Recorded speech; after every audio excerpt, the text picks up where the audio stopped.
Él es el Coronel Richard Kemp. Comandó las fuerzas británicas durante 30 años. Ha presenciado 14 combates alrededor del mundo, arriesgando la vida en la guerra del Golfo Pérsico, en Irlanda del Norte, Macedonia, Irak, Bosnia, entre muchos otros países. Como experto en la lucha contra el terrorismo, ha colaborado con la inteligencia de Estados Unidos para combatir a Al Qaeda, así como también ha colaborado con las fuerzas de defensa israelí en distintos conflictos de su historia. Hoy, el coronel Richard visita México y abre un espacio para recibir a Enlace Judío, y así poder entender por qué si Kemp no es un soldado israelí, ha dedicado tanto tiempo de su vida a defender al Estado de Israel. Colonel, good morning. Welcome to Mexico and thank you for your time to make this interview possible. Good morning. It's a real pleasure to be with you and to be speaking to you and your listeners or your viewers on this show today. Colonel, I know you have worked in the British Army for more than 30 years, but you have also collaborated with the Israel Defense Forces. What is your opinion about the security conflict that Israel has to face every day? I think something that people don't really understand if you don't live in Israel or visit Israel frequently is that Israel is almost in a constant state of siege. They've got enemies on every side with the exception of the Mediterranean Sea. They're facing threats coming from far away threats coming from countries like Iran. They've got close threats from the territories of Gaza and the West Bank or Judea and Samaria, from across the border in Syria and from Lebanon in the north and in the south from Sinai. So in every direction they face threats. At the same time, when you visit Israel, it's nothing like that. It doesn't appear to be anything like that. The country carries on as normal. The people are very happy. Israel's been designated one of the most satisfied and happiest populations anywhere in the world. And when an attack takes place in Israel, it's remarkable how quickly the situation returns to normal. I was in a restaurant recently in Israel, which had just the day before suffered a severe attack with people killed in that restaurant. The next day it was back operating as usual. So they're very resilient people, very tough, and they can withstand the attacks that they face with a remarkable spirit and national confidence. Your knowledge about military issues and intelligence services is amazing. From your point of view, which is the most important threat that puts the safety of Israel at risk? Well, Israel faces a wide range of threats, and I think the most serious threat that it faces is a threat from Iran. And Iran is governed by a group of ayatollahs who are irrational. They don't think as we think. And when they say, which they say frequently, they're going to eradicate Israel and annihilate the state of Israel, they mean it. People take that because it's the sort of thing that is just abhorrent and alien to Western ears. And they take it as being a fantasy. It's not a fantasy. This is the kind of action that these ayatollahs in Iran want to do. And if they're given the chance, they will do it. And that's why the deal that was agreed between the United States, other permanent members of the Security Council and Iran, to remove sanctions from Iran, to release funds to Iran, billions of dollars to Iran, and to only restrict for a short period of time their ability to develop a nuclear weapon is a very serious threat to Israel. It's also a very serious threat to the region and the world, and we've seen Iran's expanding imperial aggression in different parts of the Middle East. In my opinion, that threat, the threat to Israel, is a very real one from Iranian nuclear weapons. And Israel will have to stop it from happening because no other country in the world will stop that. Israel has stopped a nuclear program in Iraq, it stopped a nuclear program in Syria, and it will have to stop the nuclear program in Iran at some point in the future. But nobody else sees it that way. Not many people do. Israelis, the Prime Minister of Israel, the generals, the intelligence services, and those people in the know around the world understand the threat. It's a very real threat. But the problem is that the President of the United States, the leaders of some of the other countries in the world have taken the view that they want to pull out, they want to pull back from the Middle East, and they want Iran to be a more dominant country. And they have seen that appeasing Iran in the way that Iran's been appeased, they see that as being a way of allowing Iran to become more dominant in the region, to give them less of a policing role. But it's a really big mistake, and we've seen what Iran have done. Iran have fired and fueled the civil war in Syria. Iran has placed into Lebanon thousands, tens of thousands of missiles pointing at Israel. Iran is sponsoring a very, very bloody civil war that's taking place in Yemen. And Iran is fueling the conflict in Iraq. So everywhere you look, Iran is presenting a danger in the region. The likelihood Iran will develop a nuclear weapon instills fear into most countries in that region, Saudi Arabia, Egypt, Turkey, other countries, and therefore they themselves now have plans for nuclear weapons. A nuclear arms race is going to ensue as a result of the US and the permanent members of the Security Council's policy on Iran. Could this threaten endanger the existence of Israel? Or do you think that 70 years after its creation, Israel has its existence guaranteed? I have no worries about the future of Israel. Ever since, I mean, you have to look back even before the creation of the State of Israel. Go back to the 1920s, 1930s, when Jewish people who lived in Palestine, now the land of Israel, were under attack from Arab gangs. They wanted to remove them from the territory, even before the State of Israel. And then on the birth of the State of Israel in 1948, by a Security Council resolution, it was rejected by many Arab countries. And even as Israel was born, it was invaded by 5 Arab armies who were driven back by this tiny little country of Israel. And ever since then, Israel's been attacked by massed Arab forces and has defeated them every time. Knowing they couldn't defeat Israel through conventional military force, they've turned to terrorism, and they've turned to a campaign of anti-Israeli propaganda, trying to pressurize Israel by propaganda spread around the world.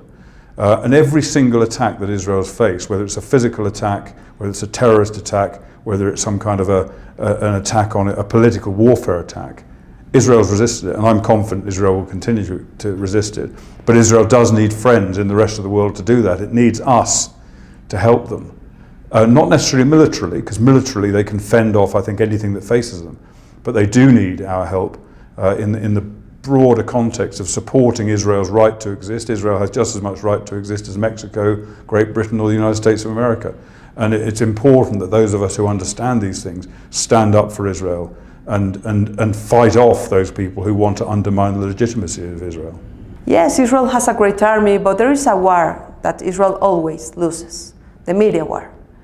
Talking about image, why does Israel always lose? We have been watching the world's greatest slur campaign that's ever taken place in the history of the world against Israel. And it's a campaign that is funded by many states, by many Arab states. It's joined by international organizations like the United Nations, by human rights groups, so-called, by some world governments, who have ganged up on Israel to undermine its legitimacy. And when you've got that weight of action against you, because no other country's faced this, no other country in history has ever faced this kind of weight of political abuse against it that Israel gets. And when you have that, it's very hard to win. And Israelis do their best to put forward the good news stories about the country. They can talk about the technology, the phenomenal contribution, the unparalleled contribution that Israel makes to the world by its technology. The drugs we use to keep us alive, the computers we have, almost everything that we use in the world today is to a large extent the result of Israeli expertise and prowess. Israel can talk about the Nobel Peace Prize winners, the Nobel Science winners that it's got, which is incomparable to others. It can talk about the way that it sets up field hospitals, for example, on the border with Gaza, sets up field hospitals to treat people wounded in the Syrian civil war, sends out natural disaster relief organizations, including, I think, the first one that Israel ever did was here in Mexico when you had the earthquake. That was Israel's first international deployment to help another country. You can talk about all these things, no one cares. No one cares. All they care about is the fact that Israel is the bully boy on the block. And they see Israel nowadays as the strong power. They see the Palestinians as the weak power. What they don't see is what's behind the Palestinians. They don't see Iran funding Palestinian terror. They don't see Turkey funding Palestinian terror. They don't see other Arab states funding it. They see Israel versus as a big, tough, bully boy on the block versus the little guy, the Palestinian, but it's not like that at all. In fact, it's the opposite. The opposite is true. But that's why it's so hard for Israel to win the propaganda campaign. I couldn't agree more. So in a few words, what would you tell the millions of people in the world that think the Israel Defense Forces are cruel and out of scale? I've spent a great deal of time in Israel. I was there during the last 2 conflicts in Gaza. I watched what was happening. I spoke to soldiers. I observed soldiers in action. I've got to know Israeli military and intelligence services in detail over many years. And anybody who says that Israeli forces are inhumane, they don't adhere to the laws of war, that they are immoral, that they deliberately target and kill innocent civilians, that they commit war crimes and crimes against humanity, it is the opposite of the truth. It's not just a little bit wrong, it's the diametric opposite of the reality. The reality is that there is no other army in the world, and I have spent 30 years in the British Army. I've served alongside American, French, German, Canadian, Australian military forces from around the world. No other army in the world that puts as much effort and resources and energy into trying to destroy the enemy that's attacking them to defend their country, while at the same time protecting the lives of innocent civilians. And Israel has the greatest challenge that any country has, because their enemies, Hamas, the Palestinian Islamic Jihad, they want Israel to kill their own civilians. They don't use human shields, which is often discussed. They don't want these people to protect their fighters. They want to use them as human sacrifices. They want Israel to kill those civilians. They want to lure them. They want to force them. They want to draw them into killing those civilians. So if that's the way your enemy is operating, it's extremely hard to prevent it from happening. But Israel succeeds. Israel goes to the greatest possible lengths to prevent the deaths of innocent civilians, even sometimes at the cost of the lives of their own soldiers. So I would utterly reject the kind of condemnation of the IDF made by ignorant people who are either ignorant or simply malign, who want to undermine the state of Israel by making false accusations against their soldiers. Colonel, you are also an expert in terrorism, and the terrorism that Israel suffers has changed. Suicidal bombs in the past, drone overs and knife attacks now. In your opinion, is Israel prepared for the kind of terrorism that can arise in the future? I think, as we all do, Israel has lessons to learn as the terrorist threat against it is evolving.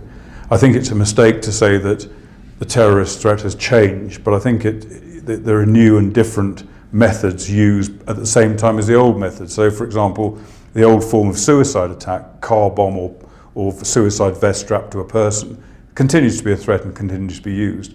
And then you have the slightly newer type of, you simply take what weapon you've got, whether it's a kitchen knife, whether it's a large stick or your own car, and use it against Israeli military or civilians or police. So it's an evolving threat, it's a developing threat, it's a threat where everything is possible, anything could happen. And I think Israel has shown itself, as with so many different areas of life, to be capable of evolving and adapting to this threat and dealing with it. I think that it will continue to do that. And who knows what the next wave of threats are going to be. Israel is fortunate in having one of the greatest and finest intelligence services in the world, which does what it can to keep ahead of the game. Britain as well has a very, very fine intelligence service. And incidentally, we in Israel cooperate to a greater extent than the vast majority of other countries cooperate on intelligence. But we in Britain and the Israelis themselves and the Americans still can't foresee every single thing. The nature of terrorism is such that it's very, very hard to pin an attack down by the type of attack, the date it's going to happen and the place it's going to happen. So we're always surprised, and I think Israel will be continually surprised by these things. But it does have the ability to adapt very quickly to a new threat, and then when an attack occurs, if it's not stopped, at least then to bring things back to normal as quick as possible, so the whole country doesn't descend into the kind of chaos that some countries would descend into if they were subjected to the kind of assault that Israel is subjected to. However, according to your point of view, is the terrorism we are facing up around the world nowadays being attacked as it should be? I mean, effectively? The answer to your question is no. The terrorism we face is not being dealt with properly. And I mean, I could go into great detail on this, and obviously every case is different, every country is different, every situation is different. In my opinion, the most important weapon against terrorism is intelligence. And it's so critical that each of our countries who face a terrorist threat, and Mexico is certainly not a country that's immune from terrorism, and it's certainly a country that I think in the future could well face a greater threat than it faces today, as we do in Britain. And intelligence is fundamental, getting ahead of them, understanding what they're doing. Very difficult though, because of course terrorists today are very much attuned to our intelligence services and how they operate. So they find it much easier to get under the radar, but that's the most important thing. And I don't think we as countries invest enough effort in the intelligence that's needed these days, with communication so easy and so many different means of communication that people can use to intercept those communications and identify what's happening. I don't think we're doing enough on that front. And I think another area where we're not really putting the kind of effort in that we need to is cooperation between states, both on intelligence and more generally on methods, techniques and police action to try and reduce the terrorist threat. It's another area where we can always, I think, improve and do better. And I'd say the final area that we need to work on is it goes back really to the point I made earlier about what the threat Israel faces of having to deal with an enemy that uses its civilian population to protect its terrorists. And you know, we have to be hard-hearted about this to an extent. The last thing we want to do is kill innocent civilians. But we have to recognize one thing, and that is that while our enemies use human shields to defend themselves and to make themselves immune from counterattack, we have to be prepared, unfortunately though it is, to kill innocent civilians if necessary in the process. Otherwise we simply have to say, we're going to surrender. The terrorists win, we surrender. And you can look at an example of this happening in the Islamic State in the Middle East. You can look at what's happening in Mosul today, where the international coalition led by the United States is assaulting the city of Mosul. It is not being as effective as it should be because it's terrified that there might be civilian deaths. Unfortunately, tragic though that is, it's absolutely unavoidable, as it is in any conflict these days, from go back to the First World War, the Second World War, and even modern form of conflict. Civilians, unfortunately, are in the front line, and we can't be too much afraid of risking civilian casualties in order to defeat an enemy which will kill far more of them than our countermeasures will. Colonel, I understand that you worked in the security group called Cobra. What was the objective of that unit? Yes, while I was still serving in the British Army, I was a member of a group called Cobra, which is it's a crisis management committee that deals with crises, whether it's terrorism, kidnapping, or some other form of crisis affecting the United Kingdom. It's like the nearest thing you can think of is probably the White House Situation Centre. It's chaired by the Prime Minister. It's attended by cabinet ministers, and it coordinates government action in response to some form of crisis. My job in that committee, in the Cobra committee, was to coordinate our national intelligence services to support Cobra, to support the crisis management. And I was very privileged in many ways in that capacity to be working internationally with organizations like the CIA from America and like the Mossad from Israel. And it goes back to a point I made before, that cooperation on the intelligence services is critical in countering the sort of threats we face. And so when in that role, in that capacity, I was dealing with organizations like Mossad, the CIA, other national intelligence services to try and help Britain to deal with the threats we face. And also that organization would respond, for example, to the Madrid terrorist attacks when they occurred, coordinating and trying to help the Spanish intelligence services and counterterrorism services when they face these threats, and other European and international services. Finally, Richard Kemp, I understand that you are now a retired soldier. So what do you do nowadays? I do a number of different things. I do some consultancy work. I speak at events around the world, and I write in the national media. One of the perhaps the most important roles that I have is to be a member of the board of the Friends of Israel Initiative. And the Friends of Israel Initiative is a unique group.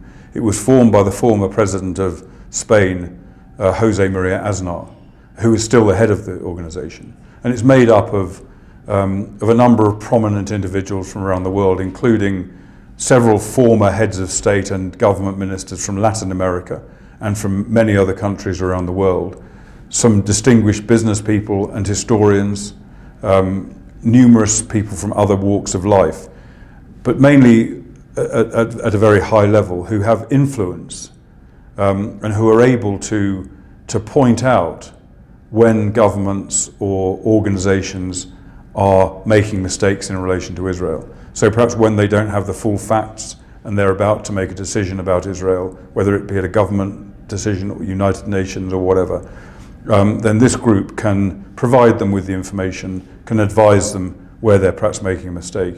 And it's a very powerful group, it's a very important group.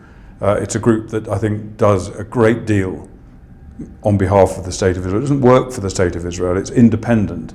No member of that group is Israeli, and there's no direct connection with the Israeli government.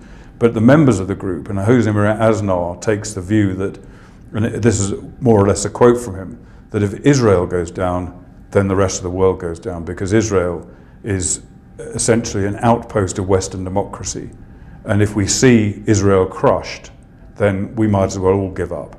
And I think therefore this group is intending to give the necessary moral and practical support to Israel, and it's very successful so far in doing so. Coronel, it was a pleasure talking to you. Thank you for your time. Thank you, a great pleasure talking to you.